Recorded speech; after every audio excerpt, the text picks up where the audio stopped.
आदाब, नमस्कार। National India news के लाइव फेसबुक लाइव में आप सभी का बहुत बहुत स्वागत है। मैं हूं आपके साथ सादान खान। बिहार विधानसभा की कुल 243 सीटों पर चुनाव के लिए निर्धारित 3 चरणों के मतदान में पहले चरण का मतदान कल शुरू होना है। पहले चरण का मतदान कल है, जिसको देखते हुए आज चुनाव प्रचार पूरी तरीके से थम चुका है। इस दौर के लिए करीब 71 सीटों के लिए कल वोट डाले जाएंगे। आपको बता दें कि सत्ता राजनीति कैसे सर पर चढ़कर बोलती है, इसकी साफ झलक कोरोना जैसी खतरनाक महामारी के बावजूद हो रहे इस चुनाव प्रचार के जुनूनी प्रचार अभियान में देखी जा सकती है। लगता है संक्रमण का खौफ ना तो उम्मीदवारों में और ना ही मतदाताओं में। जिस तरीके से लगातार भीड़ लगातार रैलियों में देखी जा रही है और चुनाव में जो मतदाता हैं वो भी लगातार बढ़ चढ़कर अपना मत रख रहे हैं जनता के सामने। इसी मुद्दे पर ज्यादा जानकारी के लिए हमारे साथ हाईकोर्ट के एडवोकेट धर्मवीर यादव मौजूद हैं। सर, बहुत बहुत स्वागत है नेशनल इंडिया न्यूज में आपका। धन्यवाद जी सर, आप पहला सवाल और महत्वपूर्ण सवाल, आप किस तरीके से बिहार की राजनीति को देखते हैं? कल पहले चरण का मतदान होना है, लेकिन जिस तरीके से ओपिनियन पोल सामने आ रहे हैं, जिससे यही लग रही है कि लहर तेजस्वी यादव के पक्ष में जा रही है। तो जो ओपिनियन पोल आ रहे हैं उसमें तो जो मेन जो चैनल हैं, टीवी चैनल, उन्होंने जो पोल किए हैं, एबीपी न्यूज का मैंने देखा, तो उसमें वो एनडीए को दिखा रहा है बहुमत जी।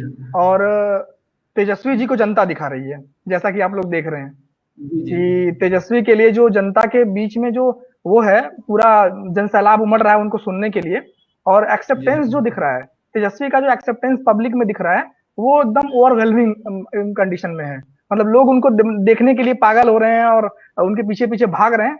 और तेजस्वी ने भी जिस तरह का, मतलब एक नेता के अंदर जो बात होनी चाहिए कि जनता के साथ एकदम जुड़ाव दिखना चाहिए, वो तेजस्वी के अंदर दिख रहा है इस समय। जी बिल्कुल सर, लेकिन जिस तरीके से कल जो है आरजेड, जिस तरीके से लगातार कई जो है टीवी चैनल ऐसा दिखा रहे हैं, जिन लोगों ने आरजेडी के लोगों का, अधिकारियों का इंटरव्यू लिया है, लोग इस तरीके से दिखा रहे हैं कि तेजस्वी यादव की लहर है ही नहीं। तो इससे तो यही सिद्ध हो रहा है कि ये लोग सिर्फ और सिर्फ नीतीश कुमार को सपोर्ट कर रहे हैं। आपको नहीं लगता कि आरजेडी के कुछ अधिकारी भी जो है नीतीश कुमार को सपोर्ट कर रहे हैं? इसके पीछे का क्या कारण हो सकता है? देखिए, एक बात तो कंफर्म है कि इस चुनाव का एक परिणाम तो पहले ही आ चुका है। वो परिणाम यह है कि नीतीश कुमार जा रहे हैं। नीतीश कुमार का जाना तय है इस बार, चाहे सरकार किसी की बने, उस पर मैं टिप्पणी नहीं करूंगा, क्योंकि 10 नवंबर का हम लोग इंतजार करेंगे कि रिजल्ट आए, उसके बाद जो है देखा जाए। लेकिन एक चीज तय है कि नीतीश कुमार का जाना है इस बार, नीतीश कुमार को। बाकी जो पोल की बात है, मैं याद दिला दूं आपको सदान, 2015 का चुनाव याद होगा आपको, असेंबली इलेक्शन जो बिहार के हुए थे, पिछले चुनाव। उसमें जो कंडीशन थी, उसमें भी सारे टीवी चैनल पे जितने पोल हुए थे, हर पोल में एनडीए जिता रहे थे। ये लोग, एनडीए को भारी बहुमत से जीत मिल रही थी। और इवन ये हाल हो गया था कि भाजपा कार्यालय पे 10:30 11 बजे मिठाइयां बंटनी शुरू हो गई थी, बैंड बाजे बज रहे थे, आपको अगर याद हो। इस बार उसके बाद 11 बजे तक कंडीशन एकदम उल्टी हो गई, और उसके बाद जो है महागठबंधन जो है भारी बहुमत से जो है सत्ता में आया। और एनडीटीवी ने बकायदा माफी मांगा अपने उस पोल के लिए, जो इन लोगों ने पोल किया था, उस पोल के लिए एनडीटीवी ने बकायदा माफी मांगा। तो ये पोल वोल सब फर्जी है। और जिस तरीके का इन लोग का पूरा जो मेन स्ट्रीम मीडिया है, जिसको आजकल मतलब पॉपुलर शब्दों में गोदी मीडिया कहा जाता है, तो ये गोदी मीडिया का पूरा फर्ज ये लोग निभा रहे हैं अच्छे से।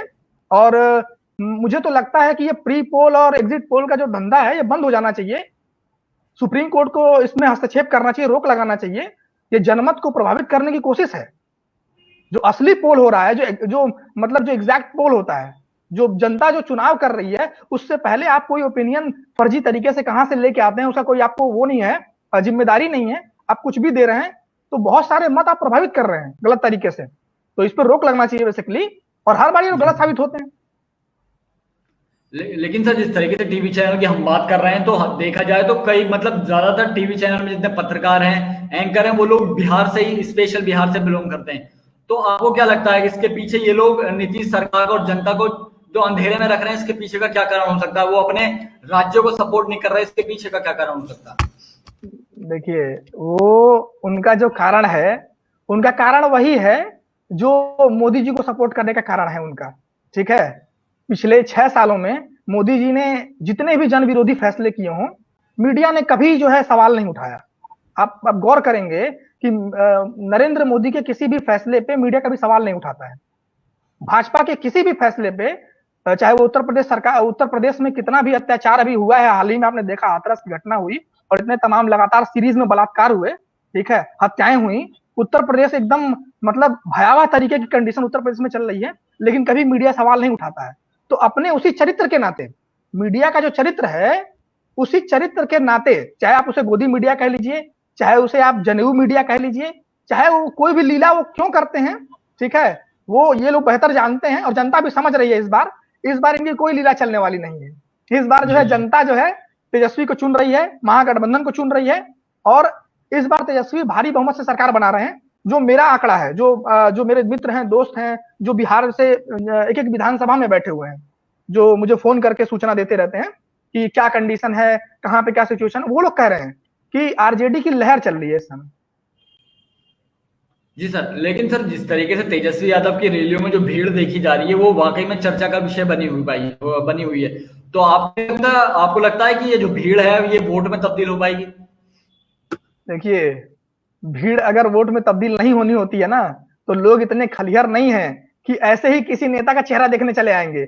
और इतने खलिहर होते तो जो ये बात यहाँ पे चल रही है, गोदी मीडिया जो चला रहा है कि भीड़ हेलीकॉप्टर देखने आ रही है, ठीक है, तो हेलीकॉप्टर से तो नीतीश कुमार भी उड़ रहे हैं। उनकी सभा में तो 1000 आदमी के लाले पड़ गए हैं, 1000 लोग नहीं आ रहे। नीतीश जी फ्रस्ट्रेट हो गए हैं, फ्रस्ट्रेट होकर उल जलूल पता नहीं क्या बकवास करना शुरू कर दिए हैं। अब तो मतलब इस स्तर पे उतर गए नीतीश कुमार कि अब जो लालू जी के फैमिली पे, उनकी राबड़ी देवी के ऊपर उन्होंने मतलब टिप्पणी करना शुरू कर दिया, जो मर्यादा से बाहर है, ऐसी टिप्पणियां नहीं करना चाहिए राजनीति में। लेकिन नीतीश कुमार फ्रस्ट्रेट हो चुके हैं। नीतीश कुमार को पता है कि वो चुनाव हार चुके हैं। आप हेलीकॉप्टर लेके 20 लोग इनके उड़ रहे हैं। भाजपा के प्रधानमंत्री, उनके मुख्यमंत्री इतने सारे, उनके इतने सारे दूसरे स्टेट के मंत्री, तमाम जो है एक तेजस्वी के खिलाफ 20-20 हेलीकॉप्टर उड़ रहा है। तो उनका हेलीकॉप्टर देखने के लिए पब्लिक नहीं आ रही है, और एक तेजस्वी का हेलीकॉप्टर में सोना जड़ा हुआ है जिसको देखने के लिए पब्लिक आ जा रही है। तो ये देखिए, भीड़ का हमेशा से ऐसा नहीं है कि भीड़ सिर्फ देखने आती है। जिसके लिए भीड़ आती है उसको समर्थन करने आती है। तो जो समर्थन करने आ रहा है वो वोट भी देगा। यही सवाल तब नहीं उठा, 2014 में भी चुनाव हुआ, 2017 में उत्तर प्रदेश का चुनाव हुआ, 19 में भी चुनाव हुआ, ठीक है, और 2015 में पिछली विधानसभा का भी चुनाव हुआ। तब ये सवाल नहीं उठा कि भीड़ जो है भेड़ होती है, भीड़ जो है हेलीकॉप्टर देखने आती है। ये सब जो नौटंकी चल रही है, वो होता ना कि खिसियानी बिल्ली खम्भा नोचे, तो ये खिसियानी बिल्ली है, ये जो गोदी मीडिया है और जो भाजपा के लोग हैं खिसियानी बिल्ली हैं। ये कह रहे हैं जनता को भीड़ कह रहे हैं। ये इनको शर्म आनी चाहिए। लोकतंत्र में जनता ही तय करती है सब कुछ। लोकतंत्र में आप जनता को भीड़ कहिए या भेड़ कहिए, जो भी कहिए, ये आपकी समझ है जनता को लेकर, लेकिन लोकतंत्र जनता का शासन है और जनता ही तय करेगी कि कौन सत्ता में आएगा। बिल्कुल सर, लेकिन सर जो बीजेपी जो है प्रवक्ता वो शाहनवाज हुसैन ये कह रहे हैं कि ये भीड़ हमने ही भेजी हुई है, ये भीड़ सिर्फ पैसों की इन लोगों ने खरीदी हुई है, कुछ आने वाले समय में कुछ नहीं होने वाला। अच्छा, ठीक है। तो अब शाहनवाज जी जो बोल रहे हैं, मैं आपको एक एग्जांपल देता हूं। अभी एक कोई आप ही जैसे कोई मीडिया बंधु हैं, ठीक है, उन्होंने मोदी जी की रैली चल रही थी सासाराम में, तो उन्होंने कुछ महिलाओं से पूछा कि आप किसके रैली में आई हैं। वो महिला ने बोला कि हम लालू जी की रैली में आए। तो कंडीशन ये है कि मोदी जी की रैली में जब कोई आ नहीं रहा है तो लोगों को झूठ बोल के कि लालू जी की रैली में चलना है, झूठ बोल के लाया जा रहा है। और पैसा बांटते हुए तो इनके नेता सामने, इनका वीडियो वायरल हो चुका है। भाजपा के नेताओं का पैसा बांटते हुए वीडियो वायरल हो चुका है। आप देखिए, पैसा दे रहे हैं ये लोग। अभी आज एक वीडियो आया है जिसमें एक महिला पैसे बांट रही है। तो इन लोग की हालत एकदम खस्ता है। और तेजस्वी के लिए जो भीड़ आ रही है, जो पागलपन जनता के अंदर दिख रहा है, जो आप देखिए कि तेजस्वी जहां भी जाते हैं, एक दिन में वो 10-12 सभाएं कर रहे हैं, और जहां भी वो जाते हैं कहीं पे भी आपको ऐसा नहीं लगेगा जहां पे भीड़ कम हो, किसी भी विधानसभा में। मतलब जनता ने तय कर लिया है कि इस बार तेजस्वी को लाना है, इस बार बदलाव की बयार है। और वो जो नारा, वो जो गाना इस बार चल रहा है उनका, और वो जो बहुत मतलब सटीक चल रहा है कि इस बार तेजस्वी तय है। तो मान के चलिए जनता ने तय कर लिया है। जी जी बिल्कुल। लेकिन सर आज जिस तरीके से निर्हुआ रैली की थी नीतीश कुमार के पक्ष में, उससे देखकर यही लगता था कि वहां बिल्कुल कुर्सियां खाली वहां पर, और जो बची कुछ जनता थी उन्होंने वो कुर्सी भी तोड़ दी। तो इससे यही लगता है, जिस तरीके से आप कह रहे हैं नीतीश का टाइम गया, तो जनता भी मुझे लगता है कि यही कह रही है कि नीतीश का टाइम आ चुका है। या आपको कैसे देखते हैं कि रैलियों में भीड़ न आने का क्या कारण हो सकता है? देखिए, रैलियों में भीड़ न आने का सीधा सा कारण है भाई, अगर कोई नेता 15 साल से लगातार मुख्यमंत्री है, ठीक है, उसके पास हेलीकॉप्टर भी है, ठीक है, और 15 साल से मुख्यमंत्री रहने के जो फायदे होते हैं वो सारे फायदे उठाने के बावजूद भी अगर उसकी रैलियों में भीड़ नहीं, भीड़ तो छोड़ दीजिए, उसको भीड़ नहीं कहते हैं, उसकी रैलियों में अगर जनता ही नहीं आ रही है, वो पूर्व मुख्यमंत्री जो है, मतलब जो पूर्व का, अभी तो वो करंट में है मुख्यमंत्री, अभी वो पूर्व होने वाले हैं, ठीक है, तो फ्रस्ट्रेट हो चुके हैं एकदम, जिस तरह की बयानबाजी वो कर रहे हैं, तो पूरा फ्रस्ट्रेशन साफ दिख रहा है। चाहे वो पैसा देके ले आए, चाहे वो हेलीकॉप्टर दिखाने ले आए, पब्लिक आने को तैयार ही नहीं है नीतीश कुमार के लिए। मेरे कई मित्रों का फोन आता है, वो कह रहे हैं कि भाई साहब ये समझिए कि नीतीश के प्रति इतना गुस्सा है कि पब्लिक उनको सुनने आए ना आए अलग बात है, वो कहीं अकेले में मिल जाए तो बहुत बुरा हो सकता है उनके साथ। बिल्कुल। इसी मुद्दे पर ज्यादा जानकारी के लिए हमारे साथ सामाजिक राजनीतिक चिंतक विशेषज्ञ डॉक्टर मनीषा बांगर मैम जुड़ चुकी हैं। मैम बहुत बहुत स्वागत है नेशनल इंडिया न्यूज में आपका। शुक्रिया। मेरी आवाज आ रही है? जी जी आ रही है मैम। मैम आपसे मैं जानना चाहता हूँ कि कल पहले चरण का मतदान है, लेकिन जनता यही कह रही है कि जो है जो ऊंट जो बैठेगा वो तेजस्वी यादव के पक्ष में कल भी बैठना है और 10 नवंबर को वही परचम लहराएंगे, तो इसे कैसे देखते हैं आप? आपको लगता है कि तेजस्वी यादव सत्ता पर काबिज हो पाएंगे? जो मुद्दे उन्होंने उठाए हैं और जो जनता का समर्थन उनको मिल रहा है उससे तो लगता है, लेकिन ये अनुमान करना जितना ओपिनियन पोल और एग्जिट पोल जो करेंगे उनका काम है, हमारा भी काम है, मगर बहुत सारी चीजें उसके पहले आती है। और ये हम लोग मतलब क्योंकि बहुत बायस्ड ओपिनियन भी नहीं दे सकते हैं, हम व्यक्तिगत स्तर पे किसी एक राजनीतिज्ञ की तरफ या किसी एक पार्टी के तरफ हो सकते हैं। मैं एक बहुजन राजनीति की परिप्रेक्ष्य से मैं अपना आकलन और अपनी बात रखना चाहूंगी। इतना तो है कि बिहार की जनता ने बदलाव का मन बना लिया है, और बदलाव का मन मतलब पूरी तरह से वह स्थायी जो सरकार थी नीतीश कुमार और बीजेपी की, उनके जो विफलताएं थी वो पूरी तरह से उनकी नाकामयाबी पूरी तरह से लोगों के दिलो दिमाग में छा गई है, और इससे वो भटकने के रास्ते पे नहीं नजर आ रहे हैं। दूसरी बात, जो नीतीश कुमार ने गलती की, और हालांकि गलती क्यों ना करते, क्योंकि उनका काम ही कुछ नहीं हुआ है, तो घोषणा पत्र न देते हुए उन्होंने वादे दिए। लोग करते क्या है कि घोषणा पत्र देते हैं और उसके साथ में जो वादे पूरे किए हैं वह उसकी भी पूरी फहरिस्त वो सामने रखते हैं। नीतीश कुमार और बीजेपी के पास कुछ न होते हुए उन्होंने घोषणा पत्र दिया, मैनिफेस्टो बहुत देर से लाके दिया, और एक लुभाने की तरह से वैक्सीन के माध्यम से और मजबूत महिला, सशक्त महिला, इस तरह के जुमले लगा कर वह लोगों के सामने लाती रही। लेकिन जब लोगों ने वह सहा है और देखा है कि अगर वो पुल बांधने की बात करते हैं तो पुल बंधे नहीं, गिरे हैं, अगर वो महिला को सशक्त करने की बात करते हैं तो वो 25,000 का लोन वह क्या देंगे, जहां पर लड़कियों की सुरक्षा की नौबत आ चुकी है, लड़कियां स्कूल और कॉलेजेस नहीं जा पा रही है, जो वहां पर हॉस्टल में रहने वाली लड़कियों का शारीरिक शोषण हो रहा है। मतलब बहुत मूलभूत समस्याएं हैं और बहुतांश लोगों की है। अगर वो किसानों की बात करते हैं तो किसानों की रैलियों को उन्होंने वहां पर होने नहीं दिया। अगर वो माइग्रेंट लेबरर्स की बात करते हैं तो माइग्रेंट लेबरों की न जांच की, न उनको सुविधा व्यवस्था करी। अगर वो पेंशन की बात करते कि 1,000 बेरोजगार लोगों को 1,000 रुपया देंगे, अभी तक उन्होंने एक दमड़ी नहीं दी। तो ये सारी की सारी जो विफलताएं हैं और इनके वादा फिरोशी है, वो सारी की सारी लोगों के ध्यान में अभी बहुत ताजा है, और इसीलिए मत उनके खिलाफ जाना बहुत सहज है और जाएगा ही, ऐसा नजर आता है। मगर ये हो गई पहले की बात। उसके अलावा आप देखेंगे कि नीतीश कुमार जी मतलब बकायदा वह पूरी तरह से उनकी जो शिकस्त है वो एक तरह से उनको नजर आ रही है, या लोगों का जनमत उनकी तरफ नहीं है, यह ध्यान उनके में आ रहा है, बीजेपी के ध्यान में आ रहा है। तो कई सारे मुद्दों पर बीजेपी भी अपने आप को नीतीश से अलग करता हुआ नजर आई। मसलन के तौर पर जब उन्होंने केंद्र सरकार के जो मिनिस्टर्स हैं उनके तरफ से वो घोषणा पत्र जारी किए या घोषणाएं कुछ जारी की वैक्सीन को लेकर। दूसरी बात ये नजर आती है कि जिस तरह से नीतीश कुमार जो बयानबाजी कर रहे हैं वह लालू प्रसाद के यादव के खिलाफ बयानबाजी कर रहे हैं। उनको उनकी याददाश्त के साथ एक तो कोई प्रॉब्लम होगी, या तो वो मतलब पास्ट में जी रहे हैं, पूरी तरह से भूतकाल में जी रहे हैं। उनको यही नहीं मालूम कि उनका जो मुकाबला है वो युवा शक्ति के साथ में है।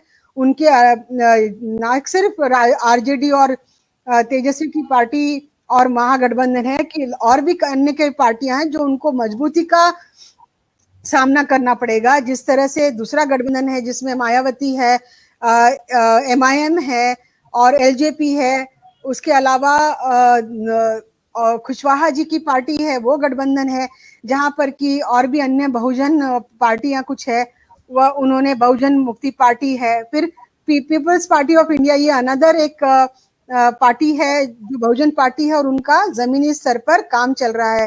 तो कई लोग वह मुंह तोड़ जवाब बीजेपी को देने के लिए तैयार हैं और इलेक्शन के पहले गठबंधन में आई हुई पार्टी इलेक्शन के बाद में जो गठबंधन में आएगी और अपने इसमें मिलाप करेगी, वो दोनों की चुनौतियां नीतीश के सामने होने के बावजूद वो इतने हल्के दर्जे की बयानबाजी, किसी के नंबर लालू प्रसाद यादव की जो लोग आज लालू प्रसाद यादव को याद कर रहे हैं, उनके पूरे कार्यकाल को याद कर रहे हैं, तो उनके पास बेजोड़ कुछ नहीं होने के वजह से वो उनके बच्चों की लिस्ट बता रहे हैं। अगर बच्चों की लिस्ट अगर वो बता रहे कि इनके इतने बच्चे थे, ऐसा वो हिंट कर रहे हैं, ऐसा वो अंदेशा दे रहे हैं, तो यह उनकी शिकस्त का ही एक नजारा है, उनके आंखों के सामने आ रहा है और यही वजह है कि वह इस तरह के बयान दे रहे हैं, ऐसा मुझे लगता है। मैम, जिस तरीके से आपने बयान की बात कही, आज तेजस्वी यादव भी अभी लाइव आए थे, उन्होंने साफ जो राबड़ी देवी को लेकर नीतीश कुमार ने बयानबाजी की, तो तेजस्वी यादव ने साफ कहा है कि हार के डर से नीतीश कुमार पूरी तरीके से बौखला चुके हैं। तो आपको लगता है कि नीतीश कुमार पूरी तरीके से अपनी हार मान चुके हैं? नहीं, वो तो मान चुके हैं, लेकिन यह बात मैं आपको बता दूं कि वो कहते हैं ना कि there is a lot of difference between the cup and the lip.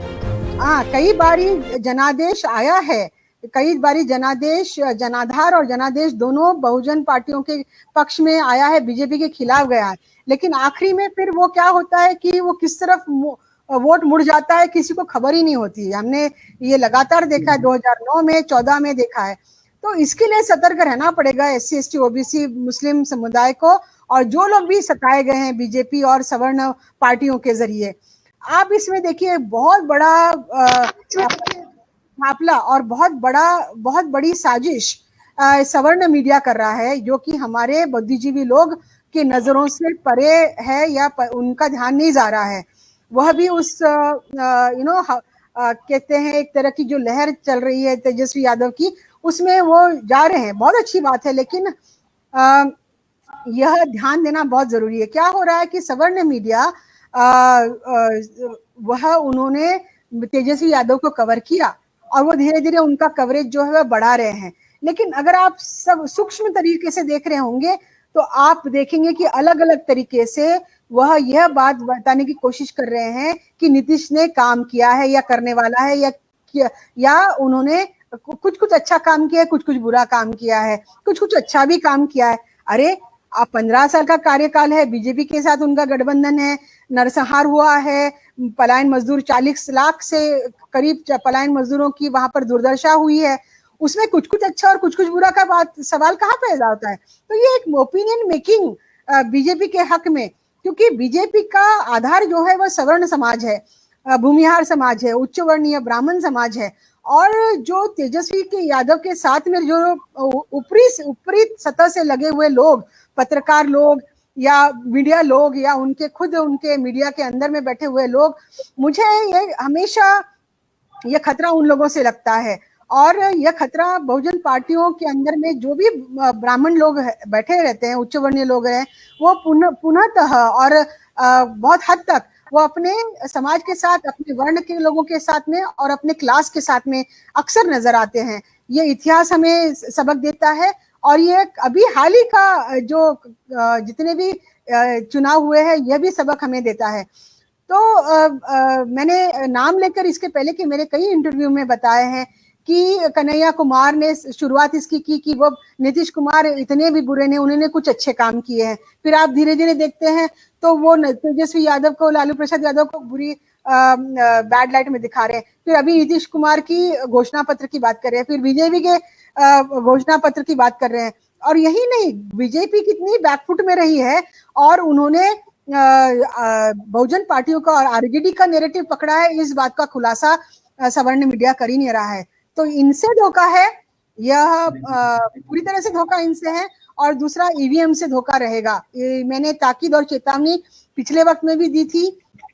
जो बहुजन पार्टी के कार्यकर्ता हैं, जो बहुजन पार्टी का बेस और बहुजन पार्टी का बहुजन लोगों का जो समाज है, उन लोगों को इन दोनों फ्रंट पे बहुत ज्यादा सतर्क और बहुत ही क्वेश्चन और विश्वसनीयता इन लोगों की, ये दोनों चीजों की इनके मन में घर नहीं करनी चाहिए। अगर ये रहता है तो फिर हो सकता है कि जो लहर और जो हवा चल रही है वो जनादेश और जनमत वो वोट में तब्दील होगा। अगर हम लोग भी अपना ध्यान, बुद्धिजीवी लोग भी अपना ध्यान हटा देंगे, अगर बहुजन मीडिया भी जो एक थोड़ी सी जो जगह बहुजन न्यूज के माध्यम से, बहुजन मीडिया के माध्यम से मिली है कुछ चैनलों को सोशल मीडिया पर, उन लोगों ने इस बात को उजागर करते रहना होगा। जी बिल्कुल मैम। धर्मवीर यादव सर, मैं आपके पास आना चाहूंगा। मैं आपसे जानना चाहता हूँ, जिस तरीके से योगी आदित्यनाथ रैली करने गए, वहां बीजेपी मुर्दाबाद के नारे लगे, उसके बाद नीतीश कुमार की रैली को डिसलाइक मिले, पीएम मोदी की रैली को वहां पर लगातार डिसलाइक मिल रहे हैं। बीजेपी और एनडीए अभी भी अपनी जबान पे अड़े हुए हैं। उनका साफ कहना है कि वो लोग सिर्फ और सिर्फ आरजेडी के हैं जो हमारे हौसलों को तोड़ने की कोशिश कर रहे हैं। हाँ, तो देखिए, अड़े रहना उनका चरित्र है, ठीक है। थेथोरोलॉजी जिसे बोलते हैं, थेथोरोलॉजी जो है उनका स्थापित काम है। वो संबित पात्रा को आपने सुना होगा टीवी पे डिबेट में, तो उसमें वो लोग निपुण हैं। वो बुरी स्थिति में भी वो थेथरपन से बाज नहीं आएंगे, ठीक है। तो वो चल रहा है, जनता ने नकार दिया है। मोदी जी जिस समय सासाराम की रैली में बोल रहे थे, तो उस समय आप तेजस्वी से कंपेरिजन करिएगा, ठीक है।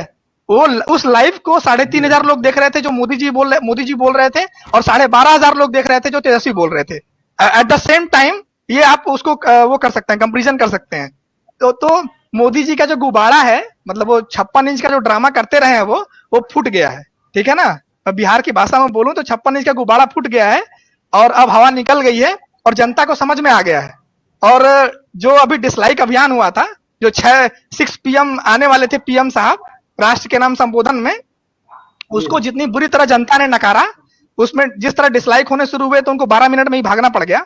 और उसके ठीक पहले आपने देखा होगा 6 बजे से PM साहब आने वाले थे, और 5:55 तक ट्विटर पे नंबर 1 ट्रेंड चल रहा था, बायकॉट मोदी भाषण, ठीक है।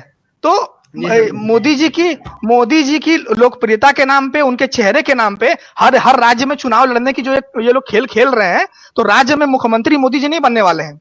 मोदी जी ऑलरेडी प्रधानमंत्री हैं केंद्र में, ठीक है। और आपने देखा होगा कि इन्होंने नीतीश कुमार की विफलता का जो मतलब इस समय जो कंडीशन है, जनता जो गुस्सा दिखा रही है, तो भाजपा ने अपने पोस्टर से हटा दिया नीतीश कुमार को।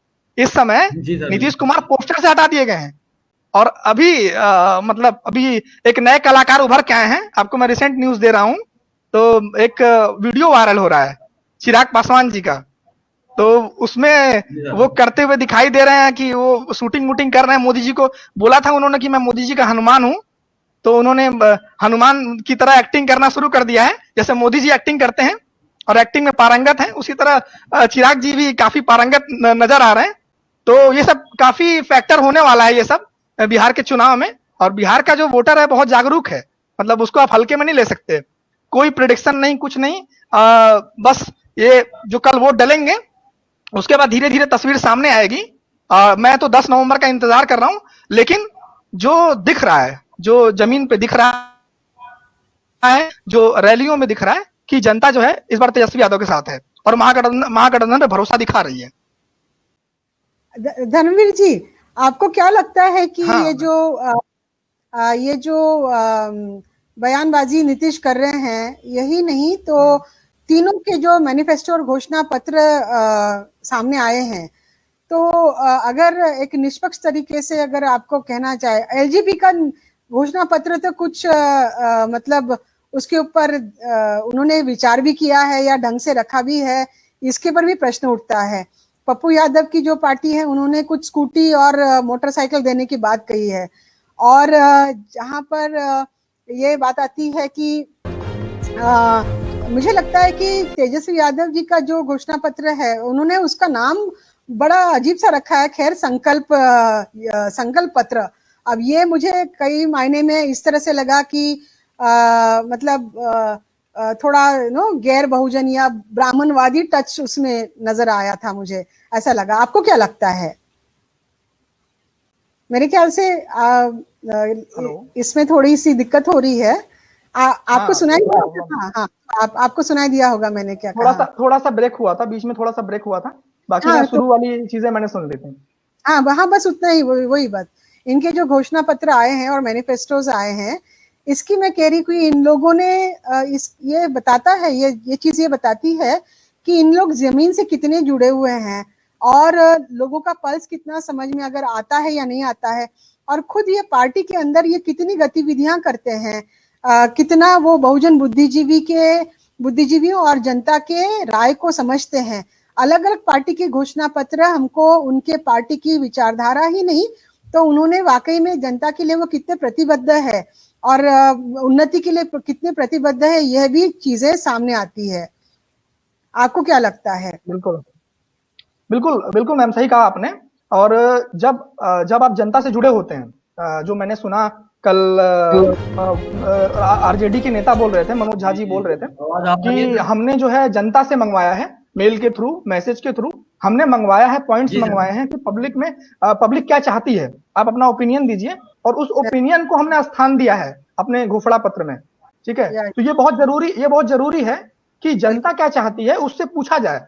देखिए, वादों का और घोषणा पत्रों का तो मतलब जो हाल हो रखा है 2014 के बाद से, मोदी जी के आने के बाद से, वादा जिस तरह जुमले में कन्वर्ट हुआ है और जिस तरह जुमलों का दौर चला है, तो जनता को भरोसा नहीं रह गया है वादों पे, जुमलों पे, घोषणाओं पे। लेकिन आप जनता की ही बात रखिए, जनता क्या चाहती है। तेजस्वी की जो सबसे बड़ी खासियत जो इस बार चुनाव में जो दिखी, जो नयापन है, जिसने पूरे बिहार चुनाव को एक नया आयाम, नया मोड़ दिया है, वो ये है कि तेजस्वी ने रोजगार को मुद्दा बनाया है।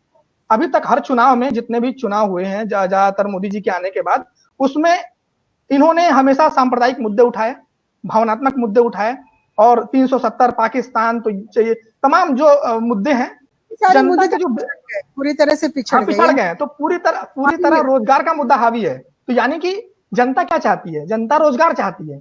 जनता का जो बेसिक जो नीड है वो फुलफिल नहीं होगा तो फिर वो बाकी चीजों के क्या करेगी? आपको खाने को नहीं मिलेगा तो वो मंदिर में जाके क्या करेगा? हाँ, बिल्कुल। तो ये सब चीजें बहुत बड़ा फैक्टर है।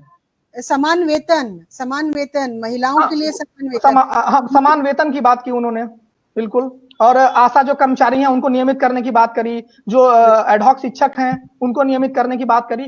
तो जो बेसिक समस्याएं हैं जमीन पे, जिससे आम आदमी जूझ रहा है, चाहे वो किसी भी जाति का हो, किसी भी धर्म का हो, आम आदमी की जो समस्याएं हैं, गरीब लोगों की जो समस्याएं हैं, उसको तेजस्वी ने बहुत बेहतर तरीके से, कायदे से उसको एड्रेस किया है।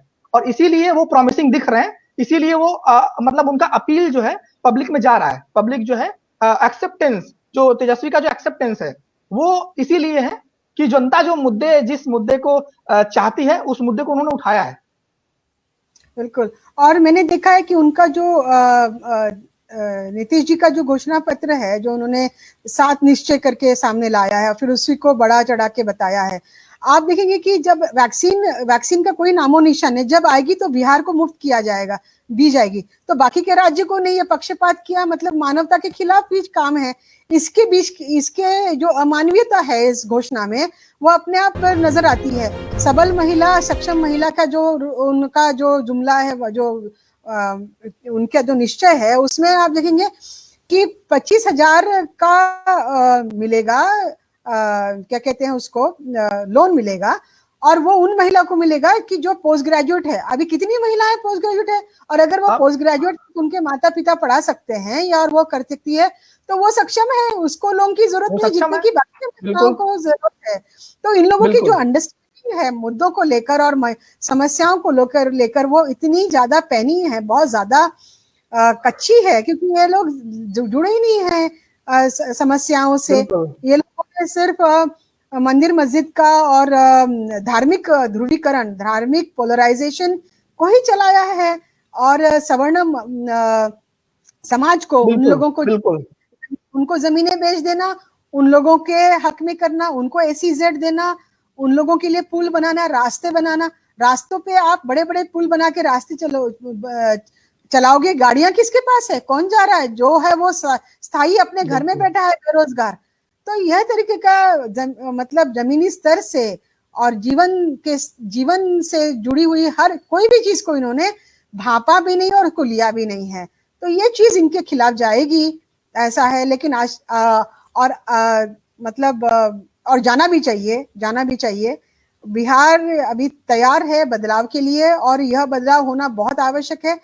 यही चीज फिर दूसरे राज्यों में रेप्लिकेट होगी, तब्दीली की ओर जाएगी और लोग उसका एक तरह से प्रेरणा लेकर दूसरे राज्यों में भी इस तरह की लहर आएगी। मैम, बिहार जो है हमेशा से मतलब जो राजनीति को दिशा देने का काम बिहार ने हमेशा से किया है। बिहार मतलब राजनीतिक जागरूकता के मामले में बिहार काफी आगे रहा है हमेशा से, चाहे वो आज की बात हो, रोजगार के मुद्दे पे चुनाव हो रहा हो, या फिर आपने देखा होगा जेपी मूवमेंट भी वहीं से शुरू हुआ था, बिहार से शुरू हुआ था। और बिहार की एक अपनी रही है, मतलब कि बदलाव की बयार बिहार से बहती है, ये हमेशा से देखा गया है। जी सर, मैं माफी के साथ आपको रोकना चाहूंगा, आपकी आवाज प्रॉपर यहाँ तक आप पहुंच नहीं पा रहे, जिससे नेटवर्क की वजह से कोई दिक्कत हो रही है। तो हमको एक दूसरे की आवाज आ रही थी और लाइव भी जा रहा हाँ, हम लोग आपस में बात कर सकते हैं, हम लोग की आवाज आ रही है। हाँ। और इस सिलसिले में इसके पहले कि हम लोग अपने बात को विराम दे, मुझे ये कहना है कि इस वक्त में हमको खैर लालू जी की कमी तो महसूस हो ही रही है, क्योंकि वह अगर वो जमीन में होते थे तो और बात और भी होती थी, लेकिन बहुत हद तक उसको जो नैरेटिव है उसको गाड़ने की कोशिश और कुछ बहुत हद तक वो सक्सेसफुल भी रहे हैं। तेजस्वी यादव युवा नेता है और उसके साथ हम हैं। लेकिन मुझे फिर से जब आपने जेपी की बात करी तो मुझे बार बार 2009 और 2014 के इसमें जब लालू जी मौजूद थे उसमें का याद आता है कि तभी भी कांग्रेस के साथ में गठबंधन था और हर बार लालू जी की बात यही होती थी कि अगर बेरोजगारी है तो कौन लोग बेरोजगार है, अगर यहाँ पर भूखमरी है तो भूखमरी किन लोगों को सता रही है, तो वो यहाँ के SC/ST OBC है, वो यहाँ का पिछड़ा वर्ग है।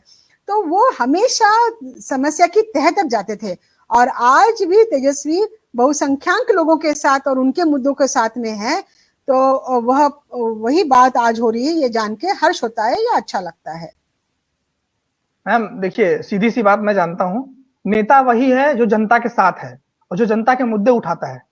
आप हवाई नेता नहीं बन सकते अगर आप जनता के मुद्दे नहीं उठा सकते, अगर आप जनता की इच्छाओं आकांक्षाओं का रिप्रेजेंटेशन नहीं कर सकते तो आप नेता नहीं हैं। तो चाहे आपको पद मिले या ना मिले, आप मुख्यमंत्री प्रधानमंत्री बने ना बने, लेकिन नेता बनने के लिए तो जनता के बीच रहना पड़ेगा और जनता की आवाज बनना पड़ेगा। तो ये काम जो लालू जी ने किया, लालू जी की अपनी विरासत रही, उन्होंने ये काम किया और तेजस्वी इस बार काफी हद तक सफल हो रहे हैं जनता की आवाज बनने में। तो चलिए, मेरे ख्याल से आपका बहुत बहुत धन्यवाद और साधन का भी धन्यवाद कि हम लोग ने ये चर्चा की और आगे भी हम लोग इसको आगे बढ़ाते रहेंगे। बिल्कुल। धन्यवाद साधन। धन्यवाद नेशनल इंडिया न्यूज, धन्यवाद साधन। चैनल को सब्सक्राइब नहीं किया है तो प्लीज सब्सक्राइब कीजिए और ताज़ा अपडेट पाने के लिए बेल आइकन को दबाना